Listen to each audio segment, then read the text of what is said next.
Everyone, welcome back to Mindful Investing. AI is everywhere right now. It's in your search results, it's writing your emails, summarizing your meetings, and even showing up in industries you'd never even expect. Just to give you an example, I recently came across a headline from the American Society of Mechanical Engineering, and it said AI is the center of rail innovation. That means even trains are now being reimagined with AI. It's no surprise that almost 8 out of 10 companies report they are already using generative AI in some way. And some of the biggest players, what we call them Magnificent Seven, are betting billions of dollars on this technology. But here's the big question. Is this incredible boom actually the start of an AI bubble? And if so, how do we as investors protect our portfolios from getting crushed when the hype fades? Stick with me because we are going to dig deep into this step by step. First, let's talk about the Magnificent Seven: Nvidia, Amazon, Apple, Meta, Microsoft,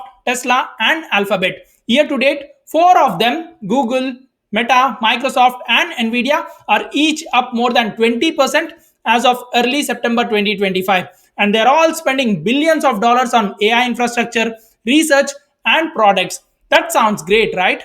But here's the concern. Even though AI adoption is massive, about 8 in 10 companies also admit AI hasn't had any significant impact on their bottom line yet.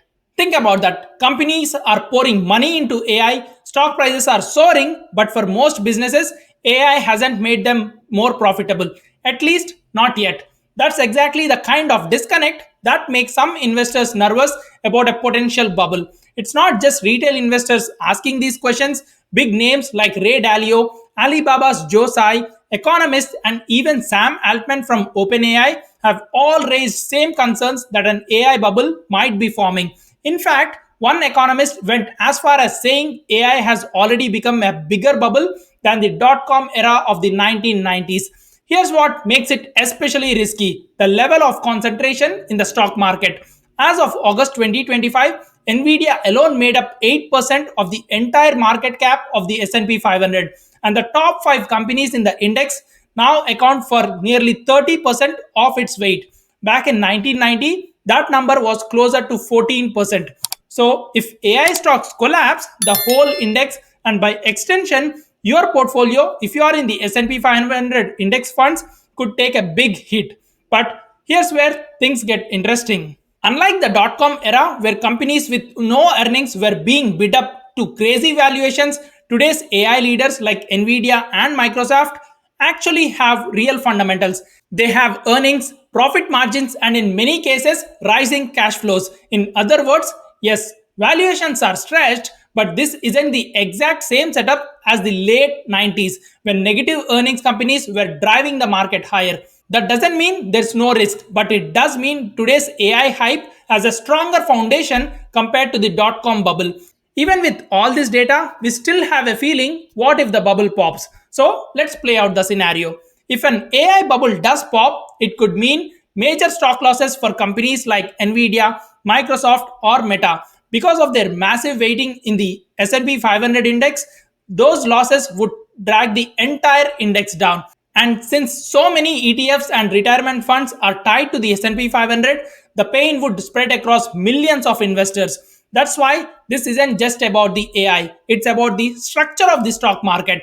So, here's the part that matters. What can we actually do to protect ourselves? The first thing that comes to my mind is diversification.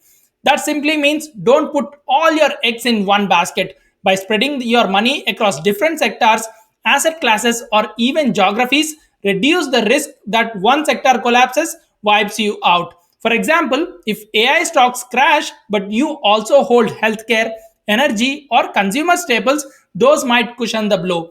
Second, know your time horizon and risk tolerance because this is crucial.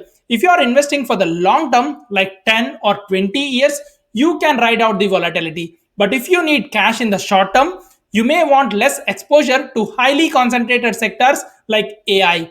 Alright, now let's talk about a few tactical moves we can take. Number one is shift some allocation away from the Magnificent Seven. You don't need to sell everything, but trimming a little and redeploying into mid cap or value stocks can give you more balance. The second thing is look at different index fund structures. Most index funds are market cap weighted, which means the biggest companies dominate the portfolio. Instead, you can look at equal weighted funds or fundamentally weighted funds to spread risk more evenly. The third thing is think about AI adopters, not just AI creators. The past few years have all been about the creators like Nvidia, Microsoft, etc. But the next wave of opportunity could be in the adopters, industries like healthcare, finance, or logistics that integrate AI to cut costs and improve efficiency. That could give you an AI exposure without paying sky high multiples for the biggest names. The fourth one is keep some cash for defensive assets. Cash isn't sexy, but in a downturn, it's powerful. It lets you avoid selling at the bottom and gives you the dry powder to buy some stocks which are cheap again. At the end of the day, nobody can say for certain whether AI is in a bubble or not. On one hand, the valuations and concentration look risky. On the other, these companies have real earnings and are driving GDP growth. So, what do you do as an investor? You stay diversified, you stay disciplined, and you make sure your portfolio matches your time horizon and risk tolerance. Remember, markets have always gone up in the long term, but the ride is rarely smooth. So, what do you think? Are we in an AI bubble right now, or is this just the beginning of a long term transformation? Comment below with your thoughts. I'd love to hear how you are positioning your portfolio. And as always, I link my spreadsheet with stock predictions and my own positions in the description below so you can follow along. Thanks for watching, and I'll see you in the next one.